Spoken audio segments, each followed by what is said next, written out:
Some people spend their lives running and still remain stuck. You know why? Because movement isn't synonymous with progress. Most people you see doing a lot are actually going in circles. And those who feel their lives are stuck often don't need more effort, but rather new meaning.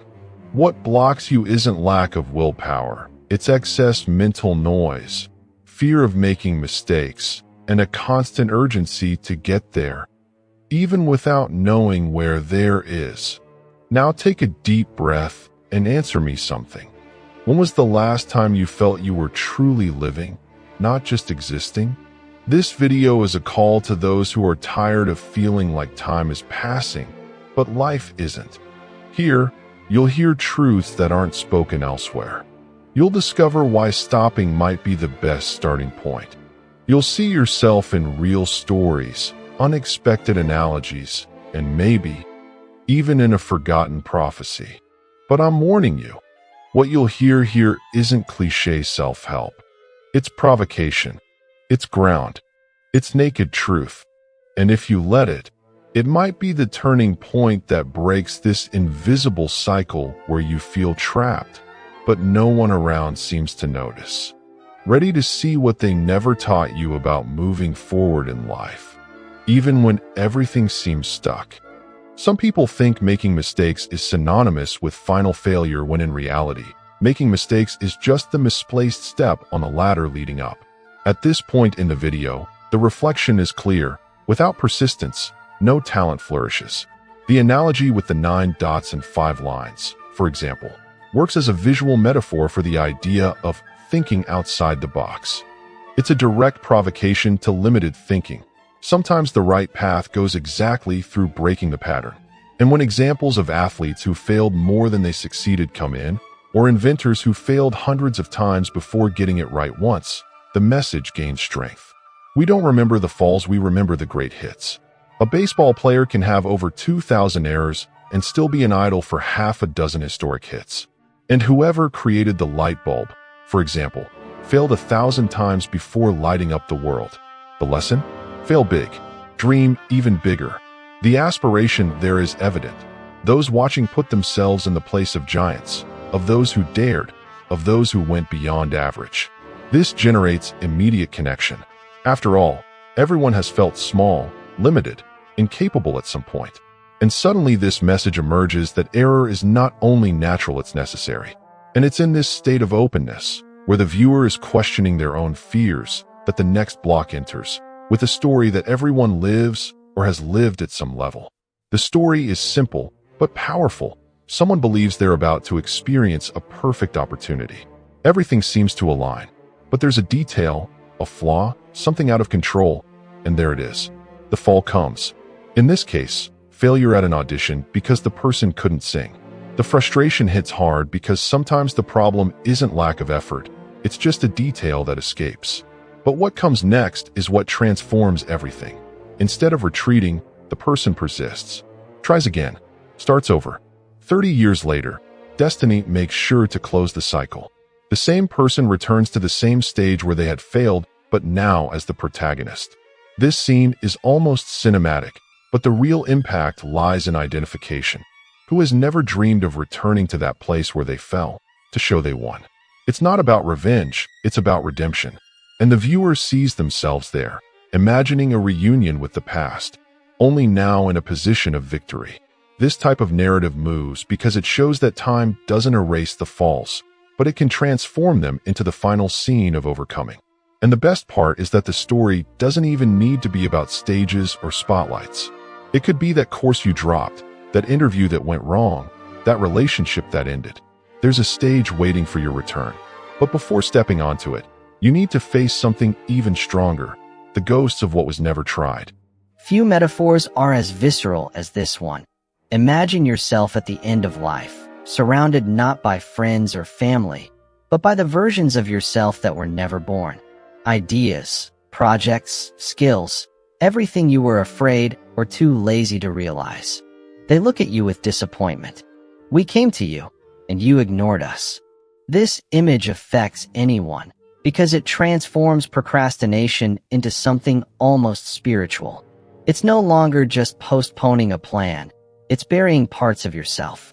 This type of provocation touches directly on the pain of regret. And it's one of the strongest triggers because it doesn't speak of guilt in the present, but of the lament that may arise at the end. Everyone knows someone who died with many what-ifs in their head. What if they had risked? What if they had said yes? What if they had started earlier? The ghost metaphor triggers the immediate desire for action, almost like an impulse of revenge against one's own conformism. It's at this turn that the video opens space for a new consciousness. If the weight of unrealized ideas is already this strong, imagine the power of acting, of using what you have now. The call that comes next is greater than the pain of regret. It's an invitation to look at the world and realize there's much more at stake than just your own story. But before entering this part, something comes that changes how we see our role in the world. There's a moment when the turn happens. The narrative moves from individual focus and expands. It's when the video makes you realize that life isn't just about making it for yourself. It's about making a difference for others too. When it's said that the whole world needs help, whether in Africa, the Middle East, or the neighborhood next door, the viewer faces an uncomfortable truth. While they're stuck in fear of trying, there are people dying for lack of someone's courageous action. This call affects the sense of belonging. It's almost as if it said, the world is sick, and you are part of the cure. The responsibility is delivered gently, but firmly. The person begins to see that their personal pain is no longer an excuse, but a bridge. The pain you overcame can be what will free another. This type of approach affects those who have sensitivity and purpose, even if still dormant. Suddenly, living for something greater begins to make sense. And there's magic in all this. When you serve, you are also healed. The video begins to plant this idea subtly, like someone pointing to an exit without pushing. Those watching no longer think about themselves with such weight. They begin to ask, what can I offer that's sitting still inside me? And it's at this exact moment, with the heart vulnerable and curious, that the most mystical and captivating story of all emerges. Everyone has that moment when it seems like everything went off the rails. Low grades, discouragement, closed doors, an avalanche of frustration mixed with the feeling of being lost. In this block, we're taken to one of these phases. The protagonist is without direction, in a common job, trying to help mom in daily life. Life isn't in free fall, but it's not going up either. It's stuck, and then something improbable happens. A lady, totally unknown, drops an enigmatic phrase.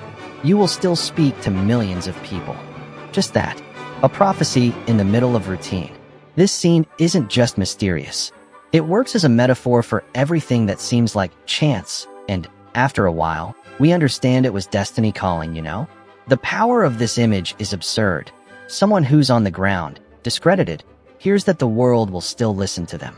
And the craziest part? Years later, it's exactly what happens. The turn doesn't come because they forced it. It comes because they continued.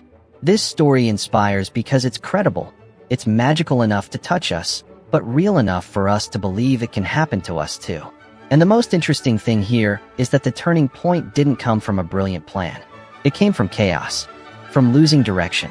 And that's what captivates those watching. Because most people feel exactly like this, stuck in their own emptiness. The lesson? That sometimes, the restart begins where everything seems to end. And it's in this climate of change, of second chances, that the most powerful message of all comes. Now tell me, after all this, what exactly still holds you back? Isn't it time to stop waiting for the ideal moment and start acting with what you have, the way you can? Because if you made it this far, it wasn't by chance. You know there's something in there asking to wake up. And maybe the only thing separating you from your next phase is courage. The truth is you don't need a new technique. You need a new positioning. To stop comparing yourself, postponing, negotiating with fear. And more than that, you need to choose every day not to sabotage yourself. So, tell me, what will be the first step you'll take now that you've finished this video? Will you keep standing still, or will you fall upward? If this touched you, made you think, or gave you that desire to change something, then do this. Subscribe to the channel and turn on notifications. Because in the next videos, we'll continue tearing the veil of appearances and talking about life as it really is, without filter, without romanticism, but with direction. Shall we go together?